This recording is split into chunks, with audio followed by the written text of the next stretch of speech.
Hello everyone, mwaramutse neza nizere ko mumeze neza. Yeah, again none Mr. Birori on the mic. So, uyu munsi ndagira mbabwire cyangwa se mbiye excuse cyangwa se wenda mbasaba imbabazi kubw'uko ntabwo ku bantu bakunze ziriya video nari uploadinze yitwa Sony ya Landlord's Girl, ku bantu bazikunze hari abambwiye ati se ubundi wakoramo filime ndende ukaduhereza filime yuzuye, no ku bantu bakunze turiya dushoti video nagiye nkora,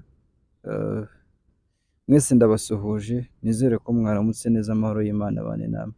Iriya Sony ya Landlord's Girl ntabwo izabasha gukomeza, ntabwo izabasha gukomeza kubw'impamvu zimeze gutya. Uriya mwana w'umukobwa witwa Sonia twakinanye, then ni umunyeshuri uri kwitegura examen national. Nta impamvu itazakomeza, wenda si uko ari ikibazo cy'ama examen, ariko nabyo yaba ari ikibazo cy'ama examen hari gucamo umwanya tukabanza agakora ibizami then bikarangira, byamara kurangira tukabona kuba twayikomeza, ariko ntabwo ariko biri. Habayeho kutabyumvikanaho kimwe n'abafamiliye biwe, kuko abafamiliye biwe bavuga ko batamushaka kuri social media, ntabwo nyine bamushaka ku mbuga nkoranyambaga. Ikiraza kuba urumva niba batamushaka kuri social media kandi wenda ni umwana mukuru, ntabwo ari ukuvuga ngo naramushutse cyangwa se namuhendesheje amafaranga then ndamukinisha muri video atabishaka. Ntabwo ari byo byabaye, ahubwo nawe yarabishakaga. Then ikindi, afite impano, afite impano yo kuba yakina, gukina byo afite impano. Abantu barebye ziriya video za Sony ya Landlord's Girl, uriya mukobwa Sonia impano yo gukina yo arayifite, ahubwo habayeho kutabyumva kimwe n'abafamiliye biwe. Abafamiliye biwe bavuga ko batamushaka kuri ntabwo bamushaka kuri social media. Ntabwo bamushaka kuri social media, ikintu bashaka ni uko ziriya video zava ku mbuga nkoranyambaga. Twese turakora, twese turagerageza, twese dukora ibishoboka byose kugira turebe ko hari icyo twageraho. Cyo kimwe nuko rimwe na rimwe byose tugerageza gukora ntabwo ariko bigenda nk'uko twakabyifuje. Ibyo tugerageza gukora, ariko hari n'ibindi bishobora kuza wenda ari nk'imbogamizi ku kintu runaka, noneho bigatuma tutabasha kugera ku kintu runaka nk'uko twebwe tubyifuza. Ubundi nari nafashe kiriya gitekerezo ni kuvuga ati okay, then umwana mbona afite impano, afite tara, then twatangira twakorana, tukatangirana iriya filime ya Sony ya Landlord's Girl, kandi kuko niwe wanyisabiye ati ngewe mfite impano, ufashije wampereza opportunity zo kuba nakina. Abwira ati okay, it's okay, ibyo nta kibazo, kuba naguhereza opportunity nta kibazo. Then ariko ntabwo nahita ntegura like filime ndende, then reka tubanze dukore ubushoti video, then turebe ukuntu bimeze, turebe reaction, turebe how you act, turebe nyine uburyo ukina, turebe impano yawe, turebe imikorere yawe ku bijyanye na acting. Arabyemera. Amaze kubyemera, then urumva icyagombaga gukurikira ko ari ugutegura shooting ya buriya bushoti video, aribwo mwagiye mureba. Hari abantu baburebye kuri Facebook, YouTube, TikTok, I think na Instagram naho nabushyizeho, kandi abantu barabukunze, na comment ziriho zigaragaza ko uriya mwana w'umukobwa acting arayumva, then ikindi akanagwa no muri role neza fresh, ku buryo role wamuhaye arayifitinga neza fresh bigahura. Ariko ejo nibwo nakiriye inkuru like nyine ku muntu uri gutangira, ku muntu uri kugerageza kubaka sisiteme, umuntu uri kugerageza guhangana arebe ko wenda hari aho yaba ari n'aho yagera, ntabwo aba ari inkuru nziza. Then ejo yarampamagaye ambwira ati Mr Birori uzi n'ibindi, ntabyo nzi, abafamiliye bamereye nabi. Familiye ari kumbwira ati icyo ushinzwe ni ukwiga, ntabwo icyo ushinzwe ari ukugenda gukina biriya ni ibiki wakinnye, mbega bari kunyotsa igitutu ati bashaka ko ziriya video batongera kuzibona he ku mbuga nkoranyambaga.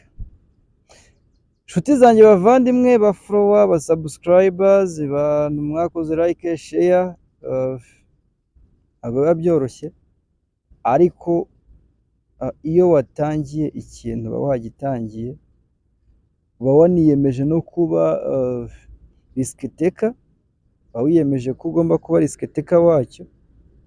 Then kuko project ni iyanjye, njye nabitangiye, niba byagenze gutyo ngomba kubikemura uko byagenda kose. Ubundi ngiye Mr Birori ndi umuntu ukora ikintu kinyamwuga. Niba narakoze ziriya video like nta gahato mushyizeho, atari ukuvuga ngo namushukishije amafaranga wenda araza turakina, cyangwa se atari ukuvuga ati wenda hari ukundi kuntu byagenze kugira mushyire muri video, no. Sometime benshi hari abantu benshi biyumvisha ko uko ibintu bayibona cyangwa se mindset yabo like avuga ati okay, ati buriya ati wasanga hari ukundi kuntu byagenze kugira ngo uriya mukobwa Mr Birori amushyire muri video. Mindset y'abantu rimwe na rimwe biyumvisha ko akenshi niko bimeze. Sometime rimwe na rimwe biyumvisha ko ngo niba uri umusore ngo like ngo kugira ngo ushyire umukobwa muri video ngo nuko ngo umubanza ngo kugira ibyo mukora. No, uwo ntabwo ari Mr Birori, am professional. Ngo mbyumvisha ku ruhande rumwe, kuko like hari abantu biyumvisha ko ibyo dukina ari bwo buzima tubayemo. No, ntabwo ari bwo buzima tubayemo. Erega dukina kugira dutange message muri society, dukina kugira dutange message like sinzi man, njye ntabwo niyumvisha ikibazo wenda abafamiliye b'iyi minsi cyangwa se ababyeyi hari abafamiliye bagira ku kintu kijyanye na acting, ikintu kijyanye n'impano z'abana babo. Ntabwo ibyo mubona ari uploading kuri video mu ma video ari bwo buzima tubaye. Tubikora kugira tutange message muri society. Wenda ese basi okay, I don't care. Project ni yanjye, then ngomba kugerageza buri kimwe cyose gishoboka kugira ngo mbe success, ngeraye ku cyo ushaka. Yego, ntabwo wazigera ugera ku ntsinzi nta mananiza wahuye nayo, ndetse utanahuye n'amananiza nta nubwo wanamenya ukuntu like intsinzi iryoha. Ariko ubutumwa natanga ku babyeyi, mureke kubangamira abana banyu. Yes, ubutumwa natanga ku bafamiliye, mureke kubangamira bagenzi banyu, mureke kubangamira abafamiliye banyu. Then niba umwana afite impano runaka mumushyigikire, iyo mpano yiwe izamuke. Niho usanga impano nyinshi cyane zipfa ubusa, zipfapfana kubera ko nta bantu bo kuwushyigikira uwo mwana. Mureke kubabangamira, ni ukuri kw'Imana. Ndazi neza ko uramutse ubangamiye umwana ku mpano runaka, kuko akabireka kubera pressure yawe bamushyizeho, then yazakura akabona abantu bari kumwe wenda bageze ku rundi rwego, azi neza ntabwo azigera bigushimira.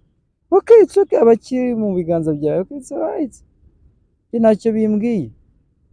Yeah, ntabwo ushaka guteranya Sonia na famiye yiwe, no, ntabwo mbikeneye. Yeah, video ndazisiba nta kibazo, video ndazisiba, ndazisiba ntacyo bintwaye. yeah. Ariko amahoro aboneke, famiriye rwose mumuhereze amahoro, muhumure, video ndazisiba, ntabwo muri bwongere kumubona on social media like icyo cyo nicyo mbijeje nkanjye Mr Birori. Ziriya video uyu munsi ndazi ko uyu munsi nka uyu munsi saa 4 z'umugoroba ntabwo ziriya video ziraba zikiri kuri social media zanjye, ziri kuri platform zanjye, ndaba nazisibye. Ikindi agira ngo ni basi mumbabarire, nuko nguko byagenze, kandi ndumva neza nawe ari wowe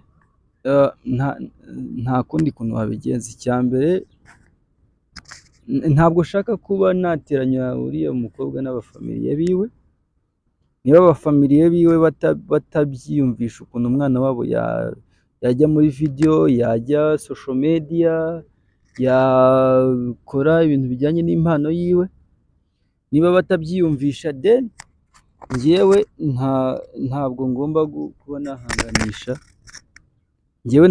kuba nahanganisha,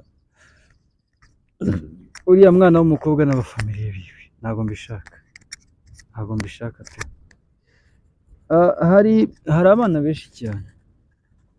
abana benshi cyane impano zabo zabapfiriye ubusa kubera famiye, kubera abafamiliye nyine batumva ibintu, batumva ko uwo mwana wabo hari ikintu yakora.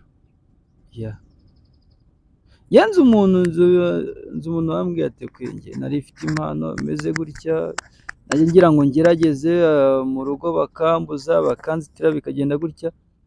Atari ubu ngubu umuntu twabaga turi kumwe nyine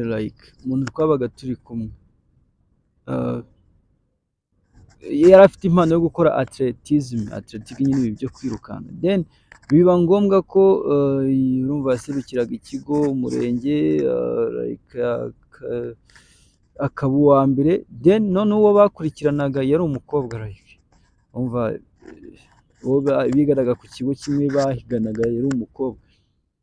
Umunsi umwe habaho amarushanwa yo ku rwego rw'akarere, agiye kuyitabira ise aramubangamira, ise aramubwira ati wibeshye uva ahangaha, ziriya nka zanjye niba ubona ko ndi bujye kuzahira. Umwana aramubwira ati se papa ko ubona ubwatsi nabuze, ati ndavuze ngo kuma ahangaha. Umwana amarushanwa yarayasibye, ntabwo yigeze yajyamo. Wa mukobwa wundi bahiganaga ku kigo we, kubera n'ubundi famiye ziramushyigikiye, ko nta kibazo ayajyamo. Noneho kubera wa mukobwa n'ubundi nta wundi wari kumuhiga, niwe wabaye uwa mbere acyura igikombe. Ariko yari ari kumbwira ati ubu ngubu urwego uwo mukobwa agezeho, nta nubwo nanapfundura imishumi y'inkweto ziwe.